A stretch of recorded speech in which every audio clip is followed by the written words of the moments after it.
dear students, we are studying chapter number 1, that is the living world classification of microbes. In some previous videos we have studied about the 5 kingdom system of classification which was invented by the scientist R.H. Whitaker. Also we have studied about the classification of microbes according to the kingdoms. We know that all the microorganisms are placed into first 3 kingdoms. These are kingdom Monera, Protista, and last it is kingdom Fungi. In today's video, we are again going to learn about the classification of microbes but according to different groups. So these microorganisms are present in large number among all the organisms, among all the living organisms. So it is necessary to classify them into different groups too. So these groups are bacteria, protozoas, fungi, algae. Okay. So let us see the characteristics of different groups one by one. So first comes bacteria. Now students, bacteria, these are microorganisms which comes under prokaryote or considered as a prokaryotes. Okay students, let us start with their size. So these are ranges from 1 micrometer to the 10 micrometer. 1 micrometer to the 10 micrometer. What is this micrometer? Let us see the conversion for this. Okay. So 1 meter, we know 1 meter, and this 1 meter is equals to 10 raised to 6 micrometer. And again 1 meter is equals to 10 raised to 9 nanometer. Okay students. So this is the conversion for size, and this nanometer 10 raised to 9 nanometer. So these are very small size of organism, and we cannot see this type of organism with our naked eyes. We have to use here electron microscope. Now students, this is about the conversion of size of the microorganisms. Come to the point that bacteria ranges from 1 micrometer to the 10 micrometer. Now students, next we have seen some examples of these bacteria. These are lactobacilli was there, salmonella typhi was there, and also vibrio cholera was there. So these are the example. Some bacteria are useful to us, where some bacteria these are harmful to us. Now students, these are either independent organisms, independent, or they are parasitic organisms, parasitic organisms. Now what are independent? They can move freely, they get their food by their own self. But parasitic bacteria, they are depend upon host material. Parasitic bacteria, they are depend upon host material, either it is plant or animal. Now according to these parasites, if the bacteria is present on the body of host material, bacteria are present on the body of host material, then it is said to be ectoparasites, ectoparasitic bacteria. And if the bacteria are present inside the body of any organism, then they are called as a endoparasitic bacteria. So this is about independent and parasitic bacteria. Some bacteria, they can prepare their own food, like blue-green algae, which comes under this group, and some are depends upon another organisms. Now next is they are reproduces with the simple binary fission method. Okay, simple binary fission. Okay students, so what is this simple binary fission? So students, we know that these bacteria comes under prokaryotes. Prokaryote means what? Their cell is not well developed, the well distinct cell. Now bacteria, either again they are unicellular and cell is not well developed. So only the simple binary fission takes place into these bacteria, and it is in this way. Suppose this is a cell, it forms first grooves. It forms grooves like this. Okay, and their nucleus is getting separate, and then another new cells are formed with the binary fission method, and such process of reproduction is called as a binary fission, which takes place into the bacteria. Now students, according to different shapes and different size, these bacteria are having several types. So students, let us see these types of bacteria.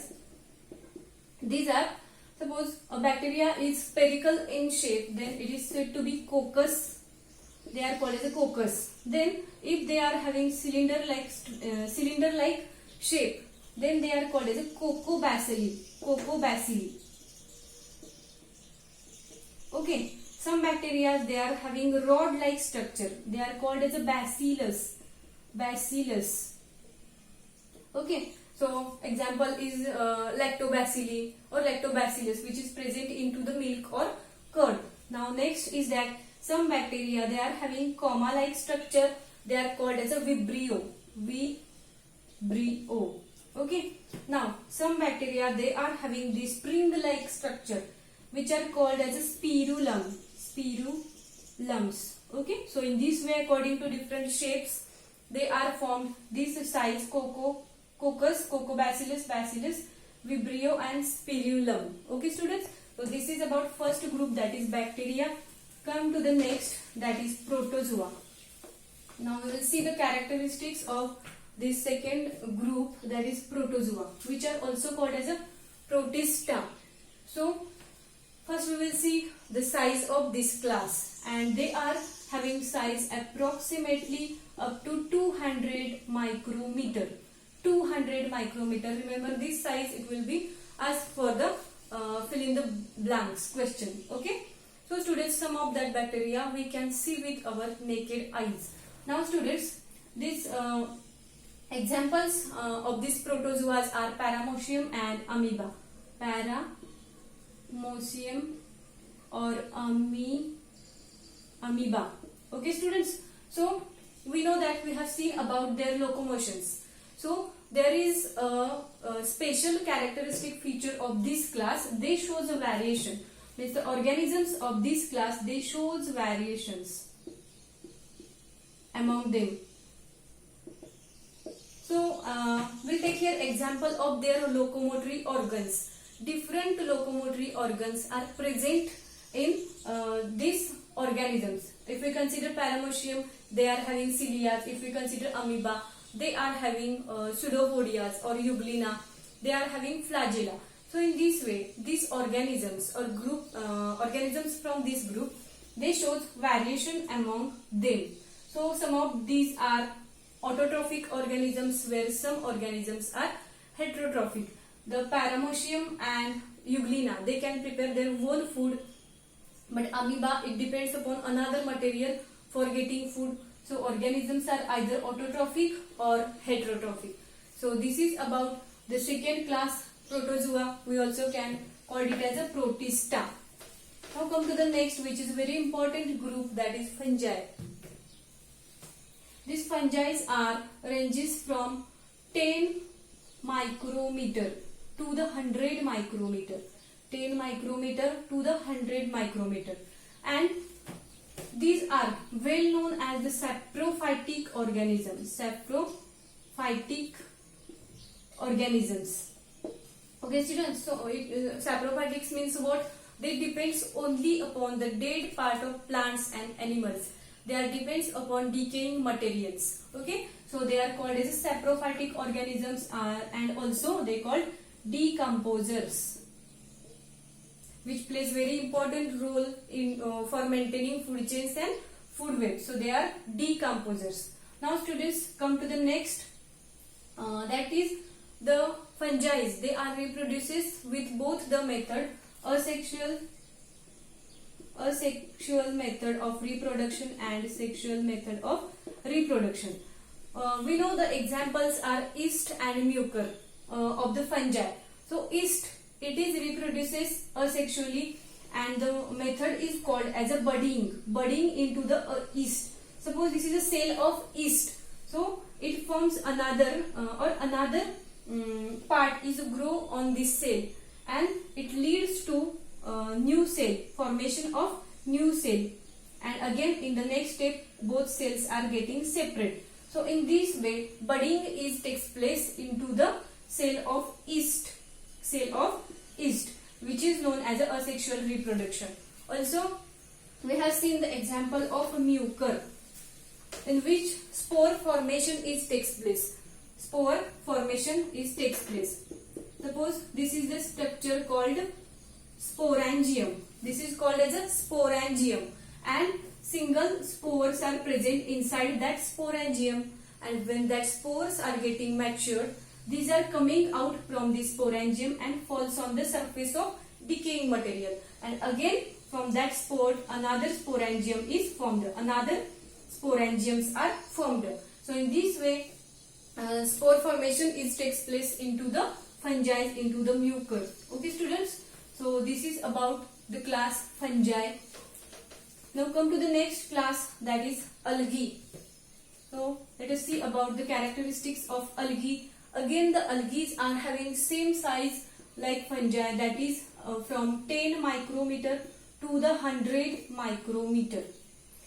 Now students, these algae, they are also having specific characteristics, and that is they are aquatic in the nature. So aquatic means what? They are mostly grows in the place of waters. They are present in the water zones. So they are called as aquatic animals. Aquatic organisms, aquatic microorganisms. Also these all algae, all group of all organisms of this algae group, they are autotrophic organisms. Autotrophic organisms. We know that chlorophyll pigments are present inside that organisms, so they can prepare their own food in presence of sunlight, so that they are called as a autotrophic. Remember this characteristic feature very carefully. Okay, algae are autotrophic in the nature. Now students, some examples of algae are volvox is there, blue-green algae is there, and we can see some algae with our naked eyes, but to see some algae or some organisms from this group, we have to use compound microscope too. Now students, these are the four groups which are divided. These are the four groups which are comes under the five kingdom systems. Means only this group of organisms are considered into the five kingdom system. But there is a one more group of microorganism is present, and that is fifth, called viruses. Called viruses. So students, viruses in the five kingdom system, there is a no place for the viruses, because these are considered as neither living organism nor non-living organisms. If these viruses are present out of the body of animal, then they considered as a non-living organisms. Or if the viruses are present inside the body of plant and animal, then they are said to be, or they are considered as a living organisms. Okay students, so this is about viruses. They are on the boundary of living and non-living organisms, living and non-living things. So students, these viruses are the part of DNAs or RNAs. They are what? The parts of DNAs or RNAs. Okay students, they produce special kind of proteins. They are produces protein, and these viruses are only causes harm to the body of animal, to the parts of plants too. So examples are tomato wilt virus, then next is a polio virus, and influenza is there, influenza virus, and we will see bacteriophagy. So these are the different examples of viruses which are causes harm to the organism in which they are present. So tomato wilt, it causes harm to the plant of tomato. Polio and influenza, they are present into the body of humans, and they cause harmful effect to the body of humans. And bacteriophagy, some viruses, they are also causes harm to the bacteria, and they are called as a bacteriophagy. So this is about the viruses and the characteristics of viruses. These viruses are having size, it is up to 10 nanometer. Remember this very carefully, 10 nanometer to the 100 nanometer. So they are having this size. Remember this size very carefully, and we cannot see these viruses with our naked eyes. Only we can see these viruses with the help of electron microscope. They are very small in size. So these are about the characteristics of all the groups of microorganisms. And in this way, this chapter number 1, the living world classification of microbes, is completed here. In the next video, we will start with the new chapter. Till then, thank you. Solve the exercise of same chapter into your notebook. Thank you, students.